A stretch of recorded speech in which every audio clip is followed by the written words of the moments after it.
casal, ele é assistente de publicação. E eu também tenho ali a Cida, que eu convidei a sua filha. Eu comentei uma história dela aqui na igreja. E lá está ela lá atrás. Que Deus abençoe você, Dai. E ela aceitou o convite. E hoje ela está na casa do Pai. E Maria e Miguel, para quem veio a primeira vez, eu comecei no sábado e vou estar encerrando hoje essa história de Maria. Uma jovem que com 17 anos se casou e enfrentou um conflito muito grande na vida. E ela, em um momento da vida dela, ela castigou muito seu filho, como vocês ouviram eu contar. E agora ela recebe uma carta do seu ex, onde a carta dizia assim: Maria, vem me tirar daqui, eu estou preso. Aqui tem muito mosquito e muito calor. E ela leu, ela nem sabia o que ela leu perto dos filhos. E uma das suas filhas e os outros filhos ficaram muito tristes por saber que o pai estava preso por causa de pensão. Ela disse assim: eu não coloquei. Ela disse: vem aqui e vem me tirar daqui, por favor. E ela disse: eu não coloquei ele lá. O prefeito daquela cidade, ele se comoveu com a situação daquela mulher. E ele mesmo levou o caso à justiça. E ele recebeu a primeira intimação, a segunda, a terceira. E ele resolveu ir lá. E chegou lá, o que fizeram? Prenderam ele. E naquele momento o chão daquelas crianças, principalmente uma que eu conhecia mais, caiu. Ela chorava amargamente, porque o seu pai estava preso. Já não era o suficiente a falta de comida. Aquelas crianças precisavam tomar aquele mingau de farinha, sal o tempo todo. E quando chegava na casa de alguém que perguntava: você já comeu? E aquelas crianças aprenderam a dizer que já. E quando alguém perguntava o que você comeu, se ela havia frango, aquelas crianças diziam: eu comi frango. Sabe, queridos, só sabe o que é uma guerra mesmo é quando você está ali no conflito de família, onde aquelas crianças choram amargamente. E chegou um momento da vida, nem tudo dessa história eu vou abrir para da igreja. Chegou um momento da vida em que a criança, uma delas, chorava muito amargamente e carregava uma dor, uma tristeza, porque ela queria o pai junto dela e não aceitava não ver mais o pai. Sabe, queridos, no momento mais difícil de Maria, uma das filhas estava com ela, como eu contei, vocês sabem já o que ela fazia, e ela estava fritando pastel. E teve um momento que o menino jogou uma bola naquela frigideira, e aquela frigideira virou naquela mulher. Uma lágrima saiu do olho de Maria, uma dor tremenda, e a filha presenciando isso, ela sofria amargamente. Mas um dia, dois comportores entrou naquela casa e levou a mensagem para Maria, e a Maria agarrou com todas as suas forças. Ela só tinha um caminho. Ela aceitou a verdade e ela abandonou tudo e ela seguiu a Jesus. Sabe, momentos tão difíceis da vida de Maria. Maria olhava para o céu, no entendimento dela, ela dizia: lua, luar, me deste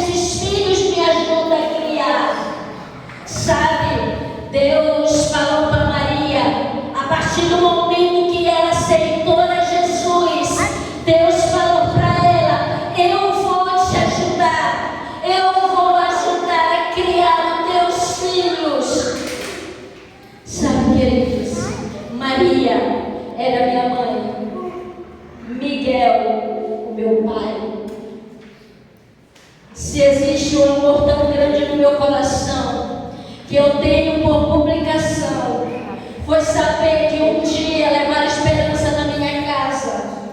Aquela filha que chorava amargamente era eu. Minha mãe me deu uma tigela de mingau e eu, tão chateada, eu peguei aquela tigela de vidro e sapaquei com toda a força da minha vida e eu disse: eu quero comida, eu não quero mingau. Sabe, querido, a mensagem entrou na minha casa e a minha mãe aceitou, e é por isso que hoje eu estou aqui com este microfone.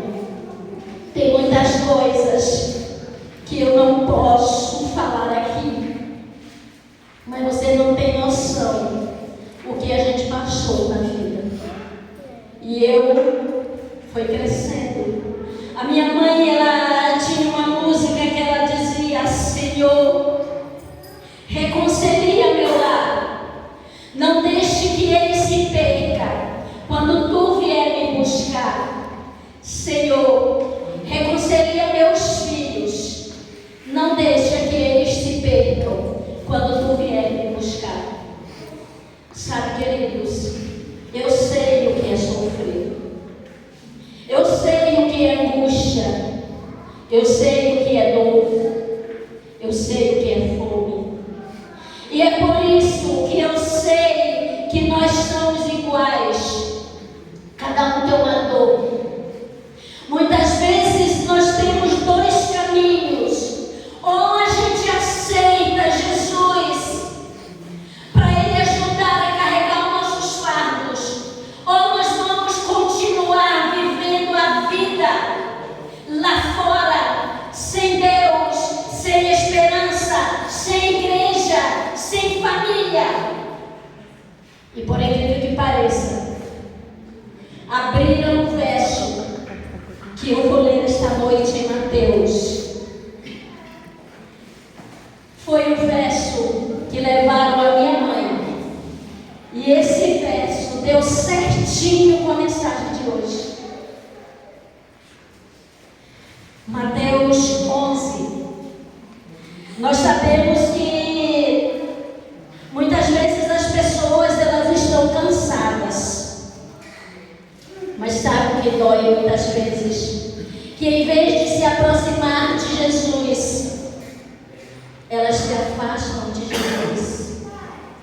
E hoje, Mateus 11, 28. Nós sabemos que a Bíblia, ela é cheia de história. A Bíblia, ela é um convite. De Gênesis até Apocalipse, a Bíblia é um convite. É Deus te chamando. Por que Deus chama tanto? Por que Deus chama tanto? Porque você está longe de Deus. E Deus chama. Deus sempre correndo atrás do homem. E o homem se afastando de Deus. Vamos orar. Querido Pai que está nos céus, Senhor Deus, muito obrigada, Pai. Estamos aqui na tua casa, queremos ouvir a tua voz. A tua palavra está aberta, Senhor, para os nossos corações. Usa a tua serva mais uma vez, em nome de Jesus. Amém. Mateus 11, 28 a 30. Vinde a mim todos os que estáis cansados e oprimidos, e eu vos aliviarei. Tomai sobre vós o meu jugo e aprendei de mim, que sou manso e humilde de coração, e encontrarei descanso para a vossa alma, porque meu jugo é suave e meu fardo é leve. Convite, Deus sempre chamando. A Bíblia é cheia de convite. Quando você vai para as primeiras páginas da Bíblia,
terríveis no ser humano: orgulho e preconceito.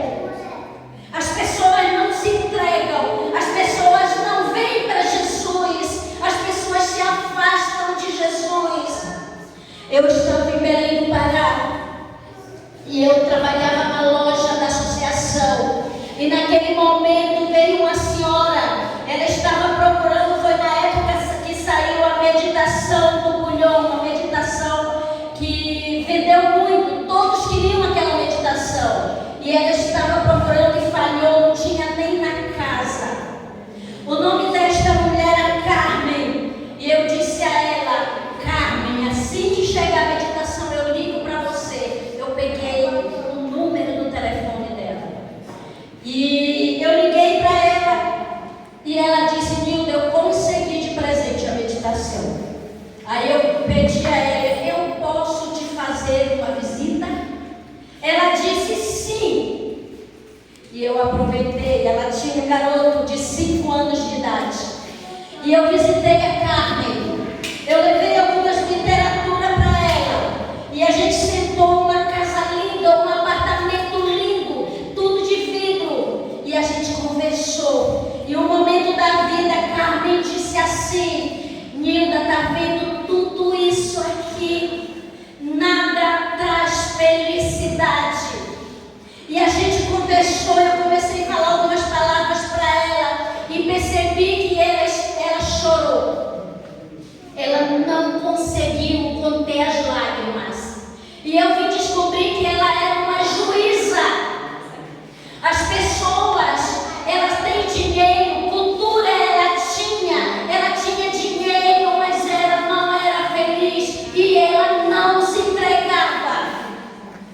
Sabe, queridos, as pessoas estão atoladas, elas estão cheias de orgulho, de preconceito, de mágoas, e elas não se entregam a Jesus, o Jesus que tudo deu por você.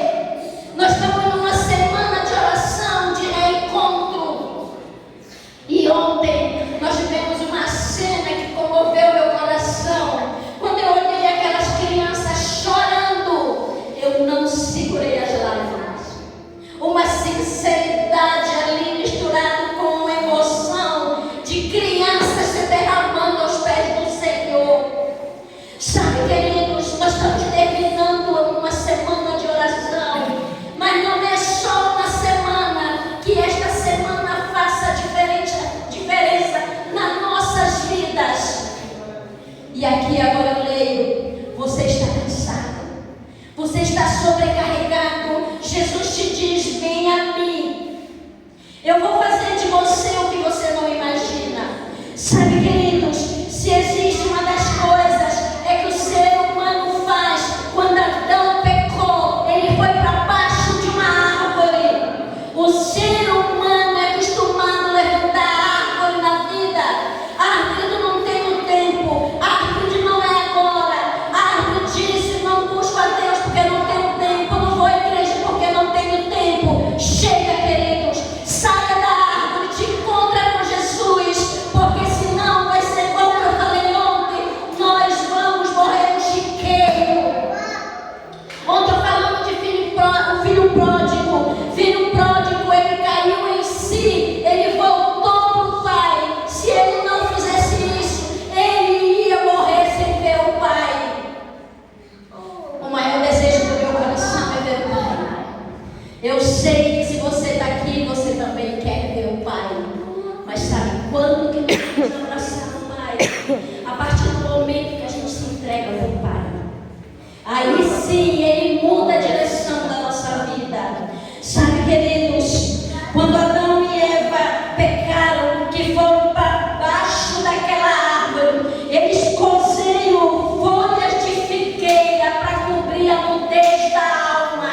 igual a Adão e Eva. E ali um cordeiro foi morto e a veste foi feita para Adão e Eva. Sabe o que Deus quer te dizer? Que tem coisa que só Ele pode fazer. Existem 3 coisas aqui, queridos. Uma delas, que Deus está te falando, você não pode. Nós precisamos entender isso. Nós não podemos resolver o problema da alma. Nós não podemos resolver o problema do coração. Não adianta se mudar. Não adianta mudar de casamento, de cidade, de emprego. Problemas da alma é o segundo passo. Você não pode, mas Deus sim pode. Deus pode resolver. E outro passo é: vinde a mim. Deus diz: filho, traz para mim teus problemas, traz para mim tuas falhas, traz para mim as tuas dificuldades, que eu vou te ajudar.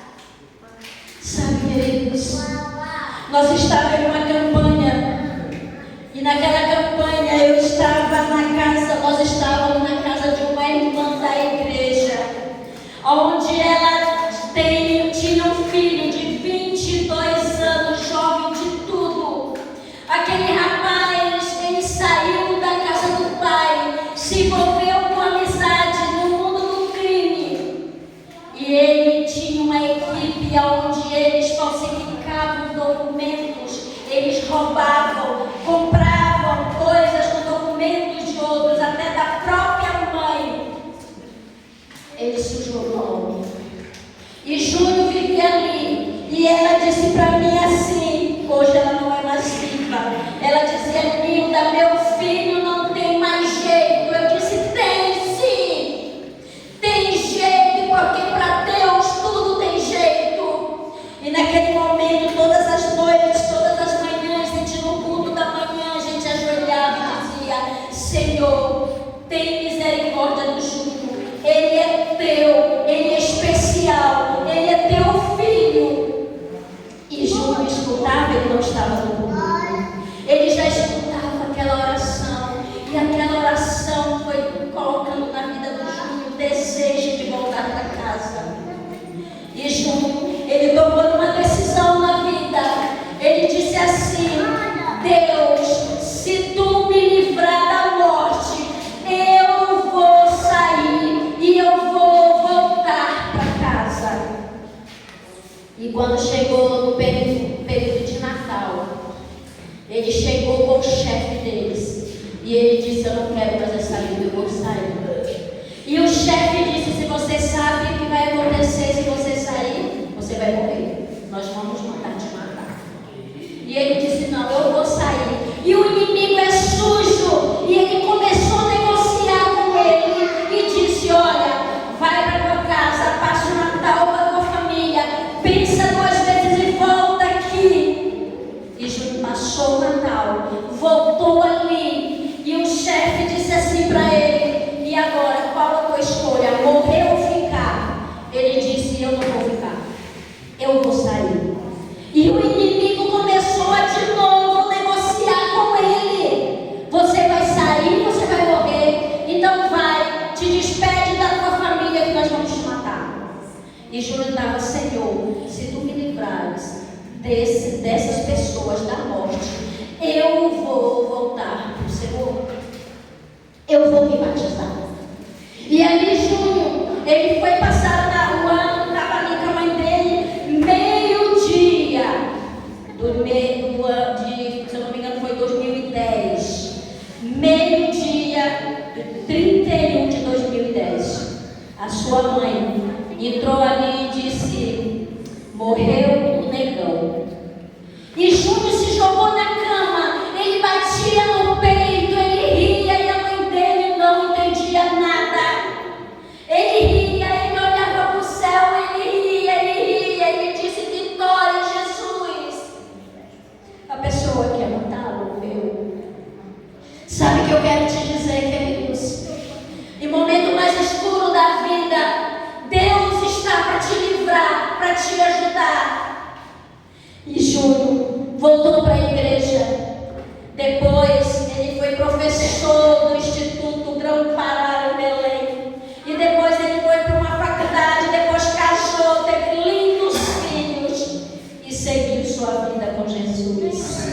Sabe o que eu quero te dizer? Às vezes eu estou falando com alguém aqui que está carregando alguma coisa no coração, uma angústia, quem sabe até um vício.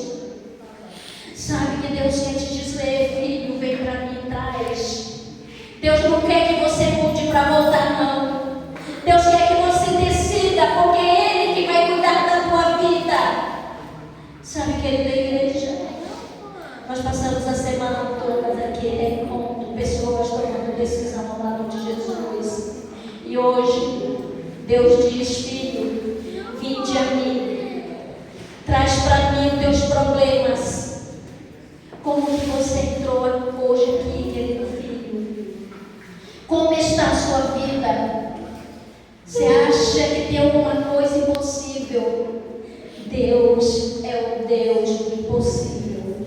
Jesus, eu já falei e vou repetir. Jesus, Ele deu tudo por você. O versículo que colocaram aqui, que eu achei lindo, Jesus preferiu morrer de que te perder. Sabe, querido, nós estamos indo para casa. Está muito pertinho. Ou a gente aceita Jesus, entrega o coração para Jesus e deixa Ele curar todas as coisas que estão impedindo a gente voltar para casa. Ou então nós vamos ter uma vida lá fora, uma vida aonde nunca mais podemos abraçar o Pai, aonde vamos perder o Éden, aonde vamos perder o nosso Jesus. Jesus, Ele está te dando uma nova oportunidade. Neste momento, antes de encerrar, eu vou chamar o rapaz para cantar. E ele vai cantar uma música. E uma das coisas que eu quero te dizer, depois a gente volta, que o Papai do Céu e o Espírito Santo acham lugar no teu coração hoje.